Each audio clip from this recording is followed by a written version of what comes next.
नमस्कार मित्रांनो, तुम्हा सर्वांचं माझ्या YouTube चॅनलवर पुन्हा एकदा खूप खूप आणि मनापासून स्वागत आहे। आजच्या व्हिडिओमध्ये आपण बघूया 8व्या वेतन आयोगासोबत राज्य कर्मचारी संघटनेची बैठक संपन्न, या प्रमुख मागण्यांची घेणार दखल। व्हिडिओला सुरुवात करण्याअगोदर तुम्हाला एक विनंती, चॅनलवर पहिल्यांदाच भेट देत असाल तर चॅनलला सबस्क्राइब करा आणि व्हिडिओला एक लाईक करायला विसरू नका। चला तर मग सुरू करूया आजच्या व्हिडिओला। 8व्या वेतन आयोग सोबत महाराष्ट्र राज्य जुनी पेन्शन संघटनेची दिनांक 4 मे 2026 रोजी यशस्वी बैठक संपन्न झाली आहे। या बैठकीमध्ये संघटनेकडून काही महत्त्वपूर्ण मागण्या मांडल्या आहेत।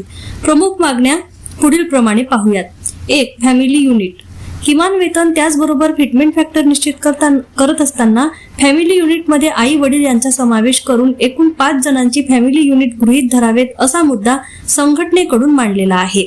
2. किमान वेतन, सद्यस्थितीत असणारे किमान 18,000 रुपये वेतन वरून 65,000 रुपये इतके किमान वेतन करण्याची मागणी यावेळी करण्यात आलेली आहे। 3. फिटमेंट फॅक्टर, 7व्या वेतन आयोगामध्ये 2.57 पट इतका फिटमेंट फॅक्टर होता, तर 8व्या वेतन आयोगामध्ये 3.8 इतका फिटमेंट फॅक्टर मिळावा अशी मागणी करण्यात आलेली आहे। 4. महागाई भत्तामधील वाढ निर्धारण, सद्यस्थितीमध्ये महागाई भत्ता वाढीचा दर अल्प असल्याने कर्मचाऱ्यांना हवा तसा आर्थिक लाभ मिळत नाही, यामुळे बाय डिफॉल्ट 4% किमान महागाई भत्ता निश्चित करण्याची मागणी करण्यात आलेली आहे। 5. प्रवास भत्ता, प्रवास भत्त्यामध्ये यापूर्वीप्रमाणे म्हणजे 6व्या वेतन आयोगाप्रमाणे वाढ करण्याची मागणी करण्यात आलेली आहे। 6.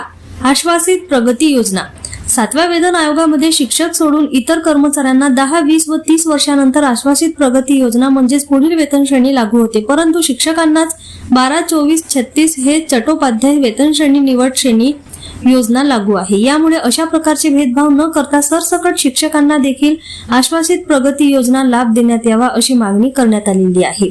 7. वार्षिक वेतनवाढ, वार्षिक वेतनवाढ 3% वरून 5% करण्याची मागणी यावेळी करण्यात आलेली आहे। पुन्हा भेटू एका नवीन अपडेटसह, तोपर्यंत धन्यवाद।